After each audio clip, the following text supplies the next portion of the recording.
So recently I bought a pack of masks, and when I wore one of the masks, it it felt like really tight, and I thought maybe the manufacturer was trying to cut corners, save up on resources to produce more masks, and I thought, well, I was annoyed, but I thought that kind of made sense because I paid a cheaper price for that pack.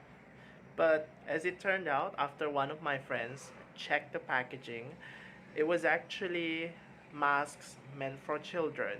Now I, I, I can't wear those masks because they are just so tight. They are too tight. And I felt really stupid. But fortunately, my friend who checked the packaging for me, his face is a bit smaller, so I gave all the masks to him.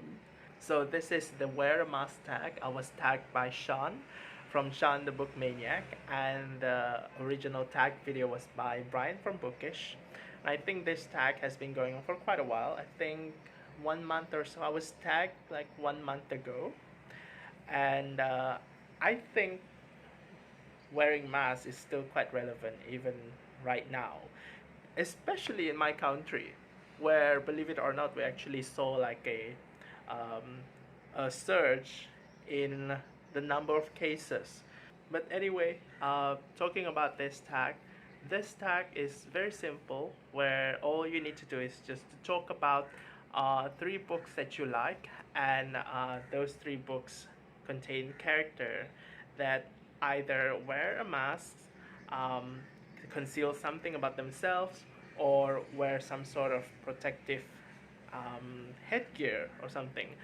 Uh, so I'm gonna try to just kind of talk a little bit about each of the prompts and just give like one example. So it's going to be a short and simple one this time. For the first prompt, where the character is wearing a mask, the first thing that I thought of was actually Edgar Allan Poe's The Mask of the Red Death. Uh, this was something that I read while I was in college, and before that, I have never read any Poe. So it was kind of like one of my earliest exposure to Poe. So basically, I can't remember the details, but basically, it's about this prince or this rich guy. Um, he he lives in a world where there's this plague happening all around the place.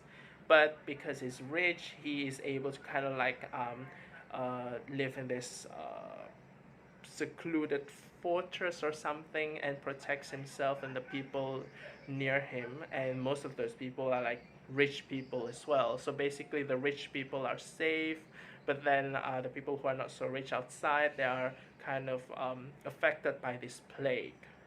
And I think one night he's kind of holding this party. I don't think it's just one night. I think he's holding parties for like many nights.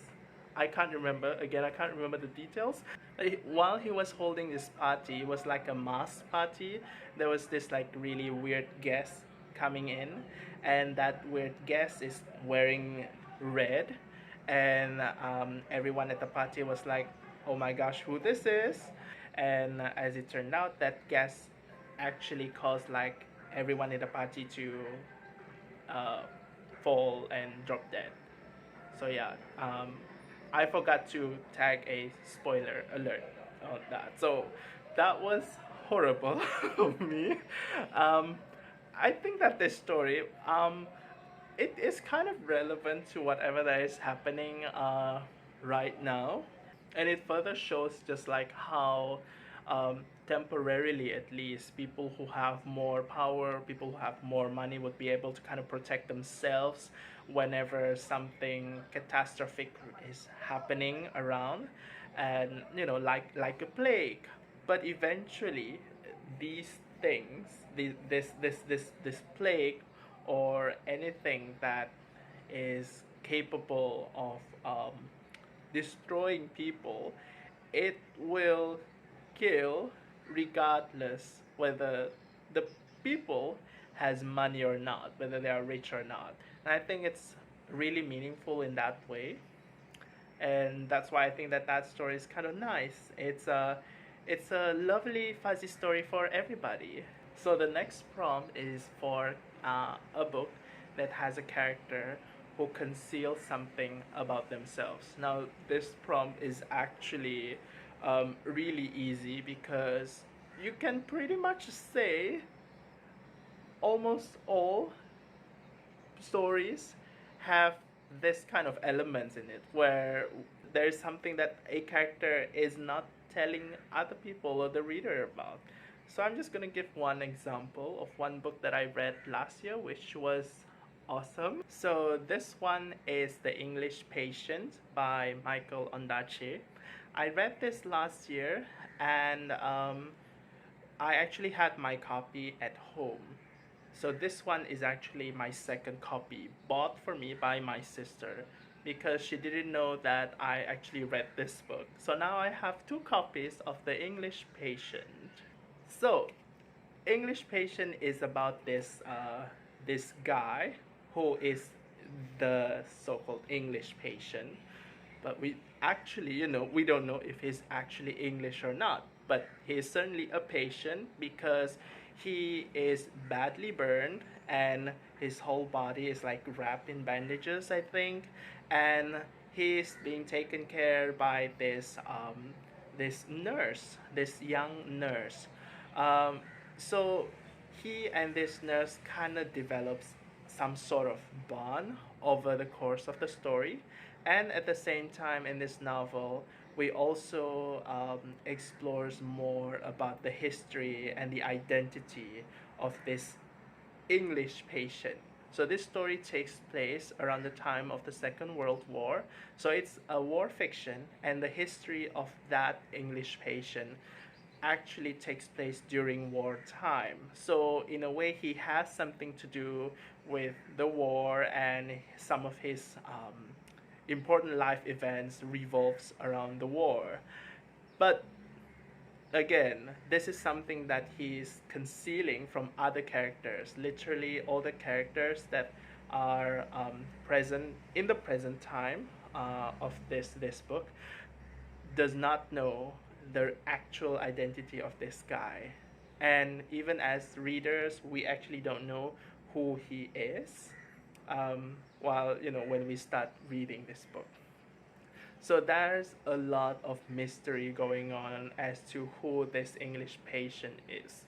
And this book is part historical fiction, it's part war fiction, it is part romance, it is part psychological fiction. It has so many stuff in it. It is so wonderful. It's like a potpourri. So for the last prompt, and that is a book that has a character who wears some sort of protective gear or protective covering. I actually thought of this book by Elif Shafak, and it's called The Bastard of Istanbul. Now, protective gear, I mean, it is protective in the sense that it covers the hair. I'm talking about the hijab, or the traditional Muslim head covering worn by one of the characters in this book. So this story is actually just about this young woman who lives in Istanbul, and she lives with her mom, whom she refers to as her aunt, and also her other actual aunts.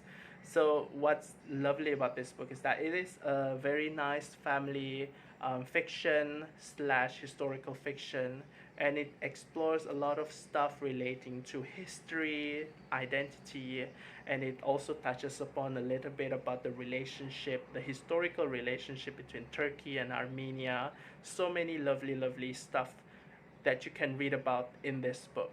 And another good thing that I really love about this book is that the characters are super eclectic. They are so colorful, especially the young woman and her mom and her aunts. They all have like this really wildly different personalities, and it makes it really fun. They are so different from each other. And so one of the aunts actually wear headscarf. She wears hijab. Before that, in the beginning of this book, she does not wear the hijab, but after I think the death of her husband, she wears the hijab. And it's kind of interesting because this kind of marks the point where this particular character's um, development trajectory kind of changes a little bit. So usually when someone wears the a kind of outfit that relates to a particular religion, like in this case, this character decides to wear a hijab because she's a Muslim, and usually what you would expect that it's because that person is trying to get deeper, a little bit more devoted into the religion. And in a way, for this character, it is kind of true. She is trying to find more spiritual fulfillment in religion. But at the same time, this character is also kind of dabbling in a different kind of spiritual journey where she starts to become more, um, she becomes a fortune teller. So you see there's this kind of clash between um, what this woman is believing in, what this woman is doing, how she is trying to find some solace in relationship, but at the same time she is also doing some sort of fortune telling. But as you read further, you can kind of see how each person actually just kind of approach spirituality, approach solace, approach comfort in their own ways. And this is the aspect that I find really, really fun to read in this book. So that's it for Wear a Mask tag. And I am going to tag a few people. I think I'm going to tag Ed from Gagging Follett, Shawn from Apocalypse Reading, Shannon from That's So Poe, and also Berna from Berna's Bookish Adventures. So I'll see you again in a different video. So until then, take care. Thanks for watching, and bye bye.